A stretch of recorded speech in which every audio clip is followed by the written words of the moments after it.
Halo semuanya, salam sehat. Semoga tetap semangat apapun situasi yang kita hadapi. Kita tetap semangat karena apa? Karena Tuhan tidak pernah meninggalkan kita. Merenungkan sabda Tuhan pada hari ini sungguh sangat menarik ya.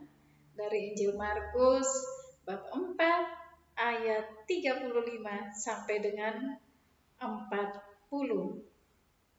Diceritakan tentang bagaimana Yesus meredakan angin topan, gelombang yang begitu besar.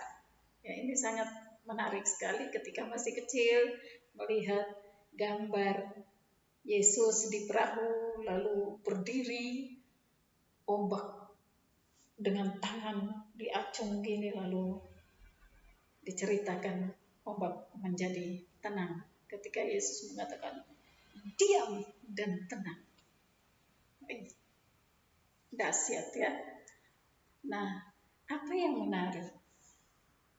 Tentu banyak ya.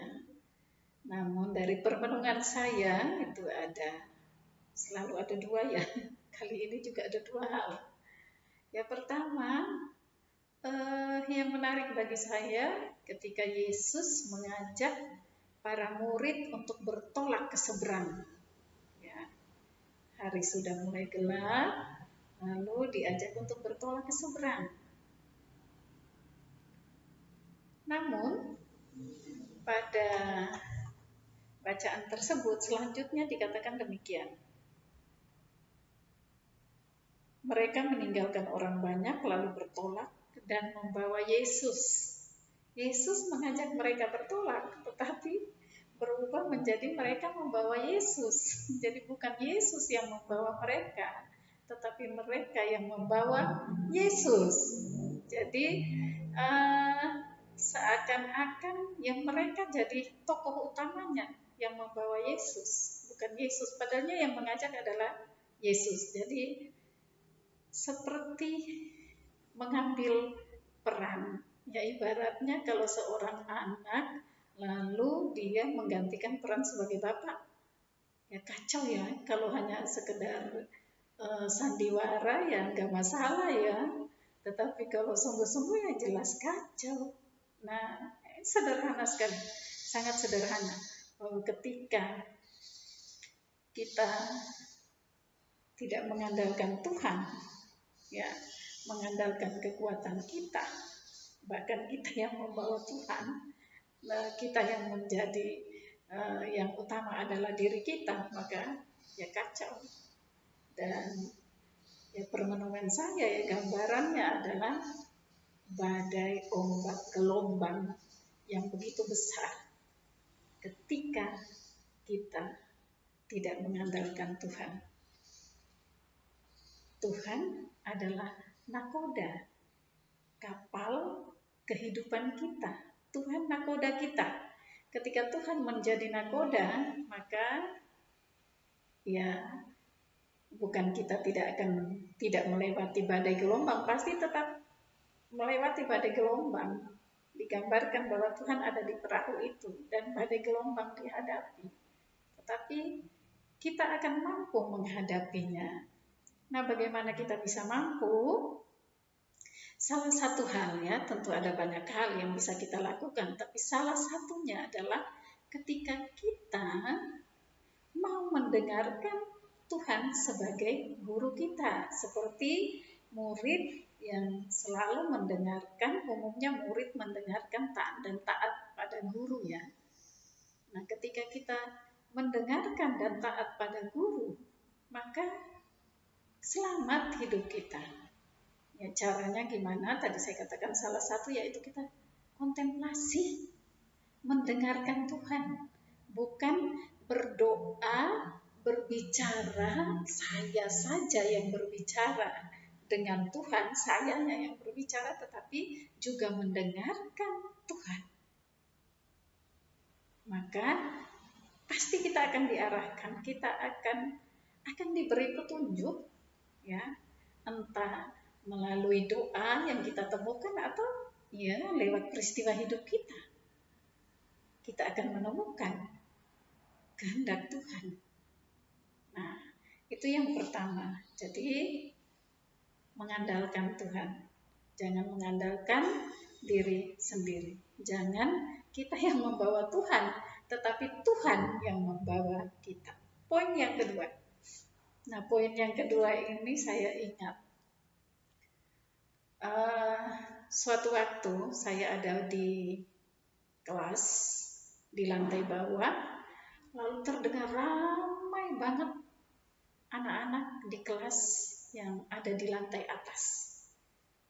Saya naik ke lantai atas, bertemu dengan mereka, lalu saya katakan,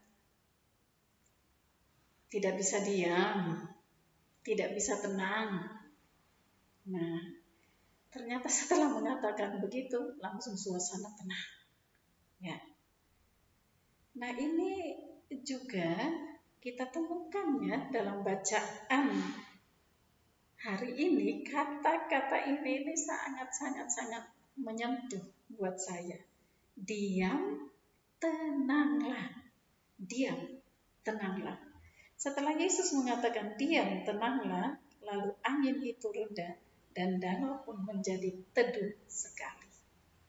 Mengalami gelombang kehidupan, kita belajar dari Bunda Maria ya. Mengalami gelombang kehidupan, kita bisa belajar juga dari Bunda Maria, yaitu diam, tenanglah. Jadi diam dan tenanglah ini bagi saya, ini tidak hanya Yesus katakan kepada danau, kepada angin, kepada air yang bergelombang, tetapi juga dikatakan kepada murid-muridnya, diam, tenang. Ya, diam, tenang. Jadi ketika ada gelombang kehidupan, jangan larut dalam kepanikan, larut dalam ketakutan. Jangan dikuasai oleh perasaan negatif. Jangan sampai dikuasai oleh perasaan negatif. Tapi diam, tenanglah. Ya, diam, tenanglah. Ketika kita diam, ketika kita tenang, maka dalam pengalaman kita akan berpikir lebih baik. Ya, maka keputusan yang mau kita ambil pun itu akan lebih baik. Ibaratnya kalau kolam, lalu kalau airnya itu bergerak-gerak, dibersihkan, pasti kotoran-kotoran pada naik. Tapi ketika didiamkan, nanti kotoran-kotoran itu akan turun dan mengendap, lalu air menjadi lebih bening. Ketika kopi dan air, kopi diaduk-aduk, maka akan berwarna hitam, ampas-ampasnya itu masih kelihatan. Ini kalau bukan yang kopi zaman sekarang ya, membuat kopi zaman sekarang. Ini kopi, lalu ampas-ampasnya itu naik, tetapi ketika didiamkan, diam, tenang, maka akan turun. Lalu akan terlihat jelas kopinya, ampasnya mana, air yang kopi yang berwarna hitam itu yang mana jelas. Gitu. Diam, tenanglah. Dua kata yang mempunyai kekuatan yang sangat dahsyat. Tentu diam dan tenanglah ini tidak hanya sebatas sebagai orang beriman apapun. Diam dan tenang ini mempunyai makna adalah berdoa.